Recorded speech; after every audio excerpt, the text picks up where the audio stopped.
अध्यक्षता कर रहे व इस सहकारी समिति के अध्यक्ष आदरणीय हम सबके संरक्षक बड़े भाई श्री रवि तिवारी जी इस कार्यक्रम में मुख्य अतिथि के रूप में उपस्थित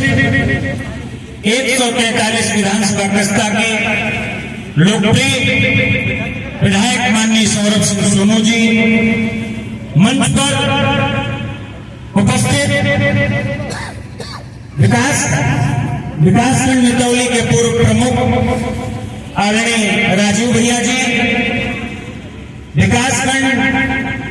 भेजम मंडल के भारतीय जनता पार्टी के अध्यक्ष आदरणीय बड़े भाई संजय दीक्षित जी, मंच पर उपस्थित एडीसीओ महोदय, एडीओ महोदय, पहला समिति के अध्यक्ष आदरणीय बड़े भाई रमेश वर्मा जी, आदरणीय चाचा झल्लर पांडे जी, कमल भैया जी और थाना नीमगांव के उप निरीक्षक महोदय सहित उपस्थित समस्त सम्मानित पत्रकार बंधुओं तथा इस समिति के आदरणीय सचिव महोदय, समस्त डायरेक्टर तथा आसपास की समितियों के समस्त अध्यक्षगण, उपस्थित समस्त सम्मानित किसान बंधुओं, नौजवान साथियों, मैं श्यामो शुक्ला आप सभी के चरणों में झुककर प्रणाम करता हूं, सलाम करता हूं, सत श्री अकाल करता हूं। साथियों, आज की जो यह बैठक हो रही है साधन सहकारी समिति पर, इस बैठक का उद्देश्य क्या होता है, इस बैठक की आवश्यकता क्यों पड़ती है? यह बैठक इसलिए बुलाई जाती है कि किसान और समिति के बीच में जो रिश्ते हैं उन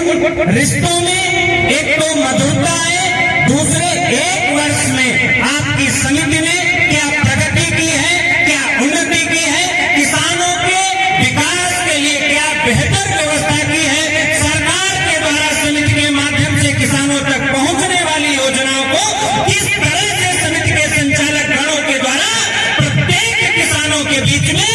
निर्विवाद और निःशुल्क निर्धारित समय पर पहुंचाने का काम किया है। इन सब चीजों को जानने के लिए, इन सब चीजों को परखने के लिए, अपनी समिति की व्यवस्था को जानने के लिए इस बैठक का आयोजन किया जाता है। प्रमुख उद्देश्य है,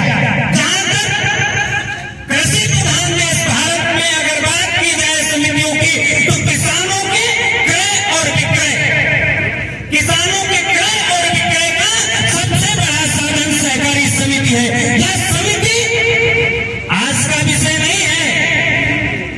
यहाँ पर तमाम बुद्धिजीवी वर्ग के लोग बैठे हैं, तमाम प्रशासन के भी लोग बैठे हैं। जहां तक मुझे जानकारी है, साधन सहकारी समिति का सबसे पहले जो गठन हुआ, सबसे पहले गठन हुआ यूरोप में,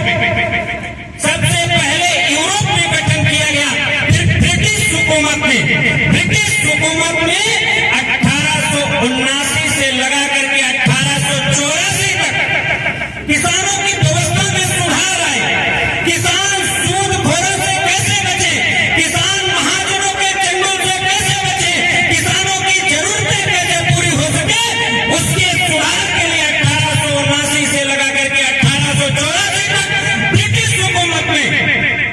3 कानून बनाए गए। पहला दक्कन कृषि राहत कानून, दूसरा किसान की भूमि सुधार एवं ऋण कानून, तीसरा कृषक ऋण कानून, जिसको भारतवर्ष में ब्रिटिश हुकूमत में सबसे पहले बंगाल की सरकार ने लागू किया। उसके बाद भी किसानों की व्यवस्था में कोई परिवर्तन नहीं आया, किसानों की स्थितियों में कोई सुधार नहीं आया। महाजनों का डंका बसता रहा, साहूकारों का डंका बसता रहा, किसान के घर खाली होते रहे और साहूकारों के भंडार बनते रहे। तब क्या करके उसी ब्रिटिश हुकूमत में कर्नाटक के कनका निहार गांव में सिद्धांत गौड़ा पाटिल के नेतृत्व में, सिद्धांत गौड़ा नेतृत्व के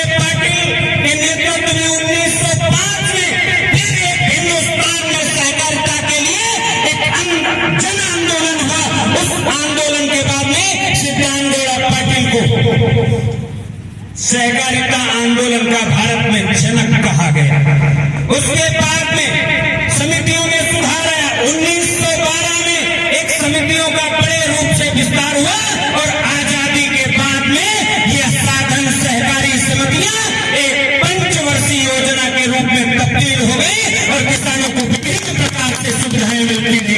अभी हाल में ही अभी भी व्यवस्था को सुधारने के लिए प्रगति जारी है, प्रगति बन रही है। वर्ष 2021 में कृषि के क्षेत्र में सुधार कैसे हो, किसानों के घर में खुशहाली कैसे आए, उसके लिए भारत सरकार ने सहकारिता मंत्रालय का गठन किया और भारत सरकार में प्रथम सहकारिता मंत्री के रूप में श्री अमित शाह जी को नियुक्त किया गया वर्ष 2021 में। लेकिन देश आजादी के बाद से अब तक के दौर में कई बार उतार चढ़ाव आया, कई बार समितियां बंद होने के कगार पर चली गई, समितियां बंद हो गई, समितियां कर्ज में डूब गई, समितियों का अस्तित्व समाप्त होने के कगार पर आया। धीरे धीरे